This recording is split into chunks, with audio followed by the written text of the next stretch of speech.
ons lees vanoggend uit Lukas 2, die geboorte van Jesus. Die 2020 vertaling sal op die bord verskyn, as jy daar uit die Bybel uit wil lees, as jy dan welkom om gesloop maak. Ek lees vir ons die eerste 20 verse van Lukas 2.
Nou as dit kom met Kersfees, het Afrikaans ongetwyfeld 'n voorsprong bo ander tale. In Engels wens ons mekaar die seën toe deur te sê Merry Christmas. En nou moet pa of Karla help. Die Duitsers sê vrolike Weihnacht. Vrolige Weihnacht. As hy Weihnacht.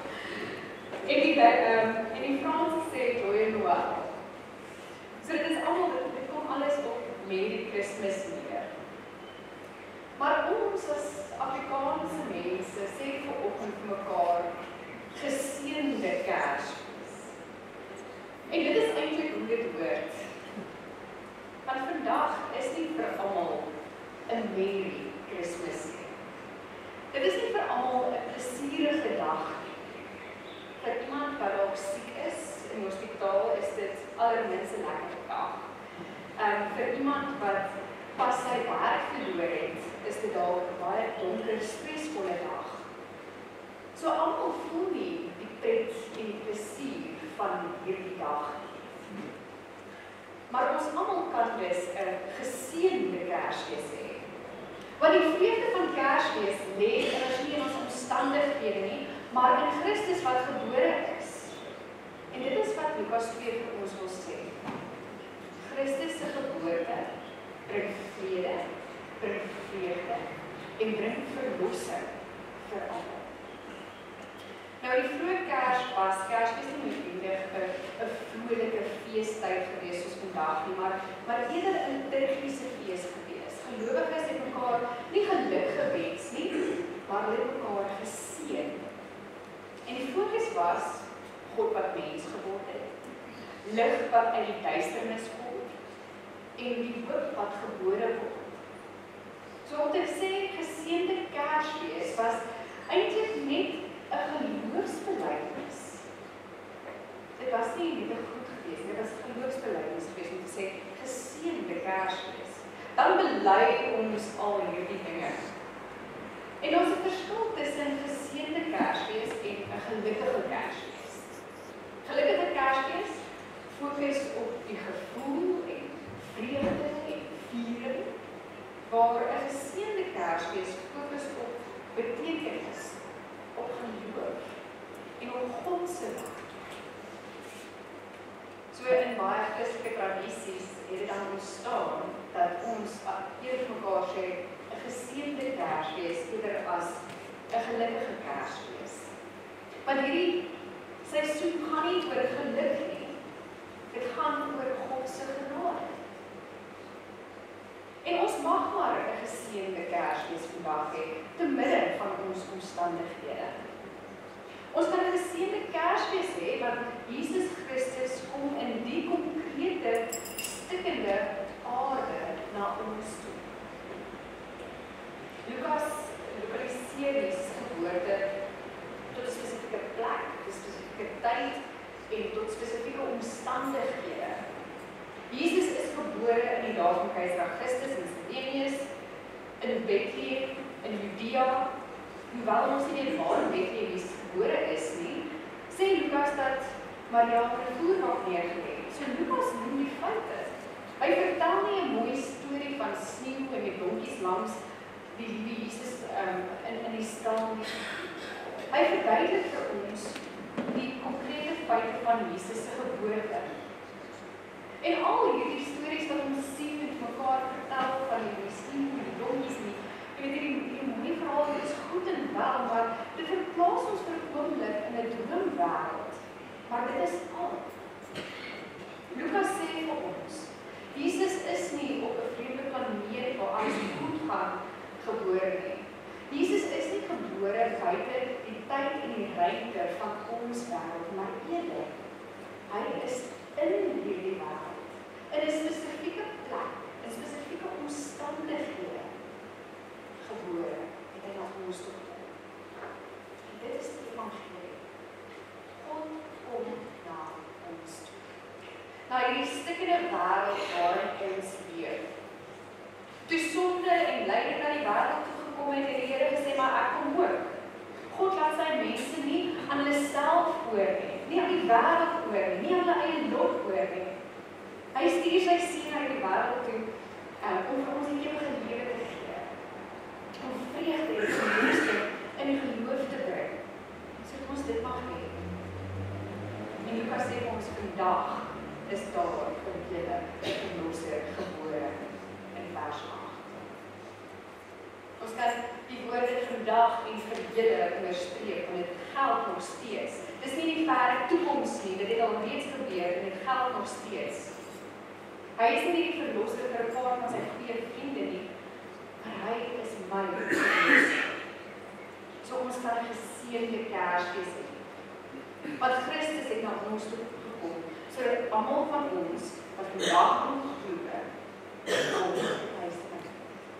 dat ons kan seker wees dat hy gekom het vir ons om ons te red en hy so lief is vir ons. Dink maar net aan die naam van Jesus.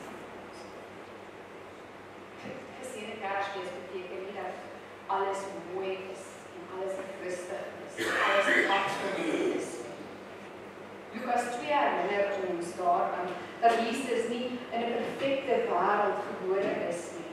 Hy kom nie in 'n paleis nie, maar in 'n stal. Nie onder sekerheid nie, maar te midde van besetting en sensus en onrus in sy eie wêreld. Nie tussen belangrike mense nie, maar tussen diere en herders en gewone mense. Kersfees is beseer, juis omdat God nie wag dat die wêreld moet heel word voordat hy kom nie.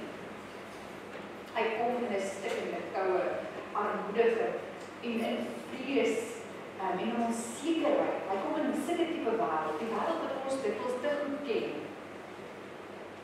Om 'n geseënde Kersfees te hê, is dis nie om te ontken dat dit seer gebroke is nie. Maar dit is om te bely. God is lief. God is in hierdie wêreld. God is in hierdie tyd van ons. God is in ons werklikheid. Jesus Christus kom nie weg van die aarde. Hy kom na ons toe. En dit maak Kersfees werklik gesien. En in die tweede plek wat ons sê, ons het geseënde Kersfees, want juist God het vlees geword. Lukas 2 vertel ons 'n sprokie maar van 'n werklike geboorte, van 'n baba wat gevoed moet word, toegedraai moes word, in 'n krib neergelê is en so kies God om te kom, nie van 'n afstand, maar in vlees en bloed. God word nie net sigbaar nie, maar hy word tasbaar vir ons. Hy deel in ons menswees, ons broosheid, ons afhanklikheid. En Jesus kies nie om bo alles te staan, maar langs ons te omstaan. God het vlees geword. So om 'n geseënde Kersfees te hê, is ook om te bely. God het nie net gepraat nie, maar hy het werklik na ons toe gekom. Hy het nie net beloof nie, maar hy het mense. Daarom is Kersfees geseënd. Want God het homself nie gespaar, maar hy die wêreld binne gekom. En die Lukas vertel in dwars deur die evangelie dat God waarlik, om Jesus waarlik God is en waarlik mens is. Die helderlik nie die vel, die verhewe name, die lied van die engele, belangrijk dat die feit dat hy waarlik God is. Hy is waarlik God mens, want hy het gekom in 'n krib as 'n baba. En ons sien hierdie omstandighede waarin hy gebore is. Hy word neergelê en voerbaar. Jesus se mensheid beteken vir ons ook dat hy verstaan. Hy het egte medelee met ons swakhede. Hy verstaan ons siekte. Hy verstaan ons eensaamheid, ons armoede, ons moedeloosheid partytjie. Hy weet hoe dit voel om deur mense verstoot en verwerp te word. Dit is hoekom dit ons ook seker kan wees. God is naby. God is naby elkeen van ons. Wat vanoggend dalk nie baie meer voel, maar ons kan geseën. Juis, omdat hy vlees geword het. Omdat hy na ons toe gekom het. 'n Merry Christmas is goed en wel, daar is niks daarmee verkeerd nie. Maar as jy egter vandag Kersfees onder moeilike omstandighede vier, kan jy steeds 'n geseënde Kersfees hê. God het mens geword. Sy geboorte is geen sprokie of legende nie, maar konkreet, liggaamlik, in die geskiedenis. So aan hom behoort al die eer en mag vandag, al die majesteit en heerlikheid, nou en vir altyd. Amen.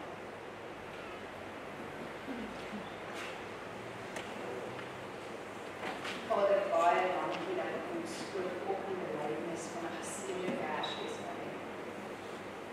Dankie dat U gekom het. Dankie dat U naby is. Here, dankie dat ons ook weet dat U al die dinge vir ons gedoen het, U ons werklik liefhet. Dat U genadig is, ten spyte van ons gebrokenheid, ons menslikheid, dat ons partykeer vergeet dat U ons lief is. Kom raak elke van ons se harte en se gedagtes vandag, en dat ons ook sal fokus op U en nie noodwendig dat ons ook nie verwyder sal word uit ons omstandighede uit, ons sal dit uit ons geluk sal gee, maar dat ons ware geluk en vrede en vreugde uit die sal gee. Seën ons saam wees ook die so vanoggend waar ons na die nagmaal kan gebruik, en dat dit ook geseën sal wees.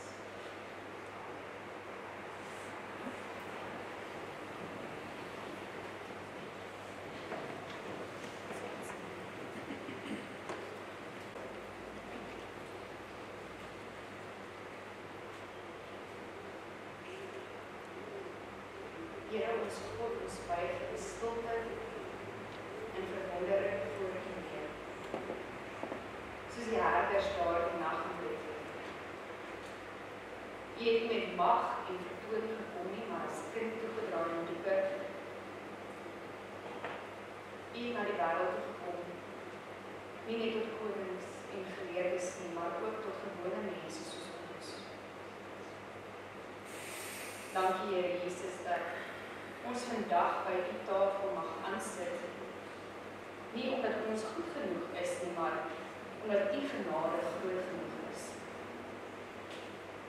U nooi ons uit om soos die herders te kom kyk, te glo, te eet, te drink en te lewe. Seën hierdie brood en wyn dat dit vir ons 'n bevestiging sal wees dat U werklik Immanuel is. God met ons. Laat hierdie maaltyd ons geloof versterk, ons in liefde saambind en ons uitstuur om die goeie nuus te deel dat die verlosser